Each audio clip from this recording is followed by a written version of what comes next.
You are listening and watching to a very special podcast.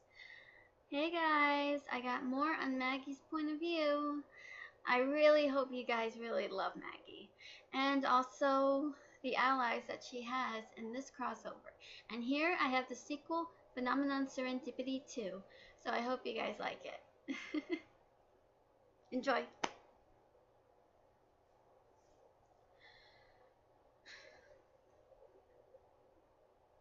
Maggie was just in the bedroom alone. Her own bedroom. Wasn't really her own, but it was just the bunks. She was just laying right on that bed. She wasn't asleep, but her eyes were so red. There were bags under her eyes. She clutched herself as she thought of the memory of Barrera's anguish and rage. Everything she saw. Maggie was clutching herself. She had her hands around her waist, her ribs. She felt like something pulsing, and it hurt. It wasn't anything physical, but more like emotional. There was a knock on the door. Maggie called out, "Come in," she said. The door opened. "Hey," Yukino said. But then she, Sting, Rogue, Lector, and Frosh noticed that it was cold. "Oh my," Yukino said. "Oh, Maggie, it's freezing in here," she said. "Man, what are you trying to do? Make a Iceland?" "Here, I'll turn up the air. Sorry." And she did, but then she lied back down. Yukino sat beside her. "What's the matter?" she asked. "I don't know. I don't know. I just thought maybe I knew. I thought, but what am I talking about?" Maggie said. Her voice was really choked up. "Hey, are you okay? Are you sick? You want me to maybe draw you a nice warm bath? I mean, you're shivering." But this shivering wasn't indeed from the cold. It was more like an emotional breakdown. Maggie couldn't help but sat up, and she began crying, hugging her knees as she cried. "Oh, I didn't even know. I didn't know she went through so much pain. I was so awkward around her. I should have done something. I should have maybe stood up for her. I should have taken down that bastard. Maybe none of this would have happened. I wish I knew. I wish I knew. But I didn't even talk to her because I was scared of her. I was scared of Barrera, but I didn't know she went through so much pain. Oh, I'm such a jerk. I'm such a jerk, you guys. How did I not know? How did I not know?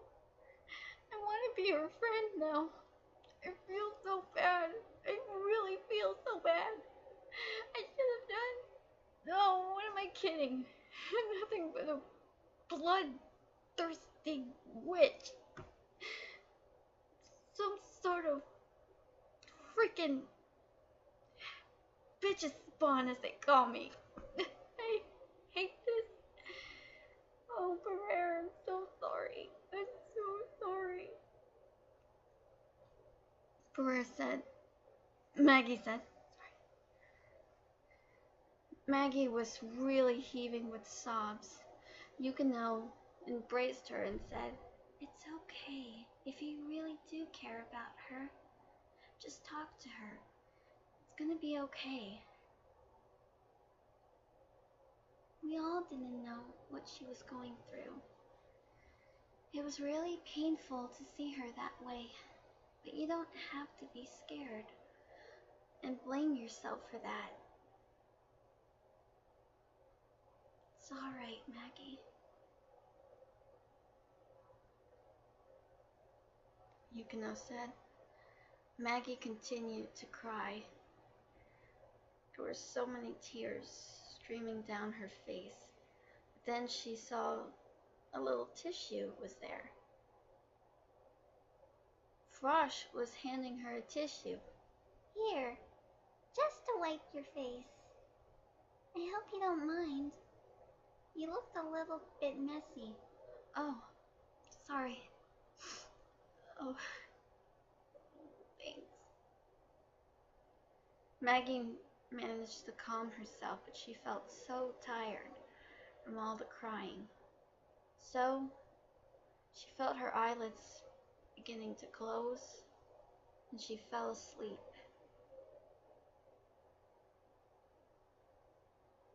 Yukino draped the blanket on her. Sleep well, kid, Sting remarked, and he left, along with the others. But they managed to get out the door, and they were about to close it when an alarm went off, and Maggie, who heard it, sat up straight. What the heck? She asked. I don't know, said Yukino. Intruder alert! Intruder alert! Someone has broken into Evermore, said the voice from the speakers. An intruder? Maggie said. She sat up out of bed and ran out. Whoa, that was pretty quick, Lector remarked. Oh boy, Rogue said. I have a really bad feeling about this. He said. You mean when she gets that way? Oh, I don't know if I like that either. I've never seen her like this. In the meantime, the intruders were none other than Carmine and Clovis, and they were shocked at this. How'd they know we're in here? Carmine asked.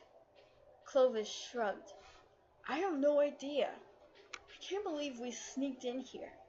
Whose idea was it to sneak in here? Hey, I thought this was a hospital. I didn't even know, okay? Jeez. They managed to find themselves in the training room. Maybe they can hide there. But before they could hide, someone appeared. Hold it right there, Maggie said. The two brothers turned around and they saw this beautiful redhead. Her red hair was fiery and passionate. Whoa, beautiful. What an angel, Carmine said to himself. It's time to know your place here, intruders. Who the heck do you think you are, barging into here? Maggie asked. Whoa, hang on. We just wanted some help.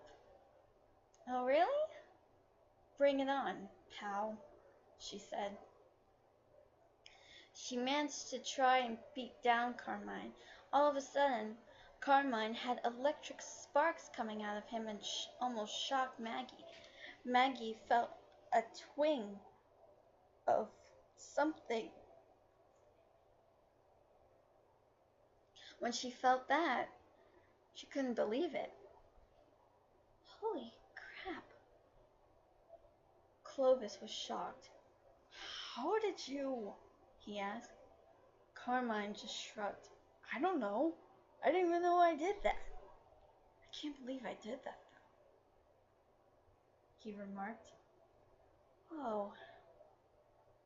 Well then. Ha! The fight was getting even more intense, but Carmine was pretty interested in Maggie. They stopped for a moment. One of them was waiting to make the next move, but Carmine was still interested. Wow, I think I like you, Carmine said. Oh, really? Well then. How about this? Maggie said and swung a kick right in Carmine's face. Carmine fell, and then he spit out a tooth. Holy, oh shit.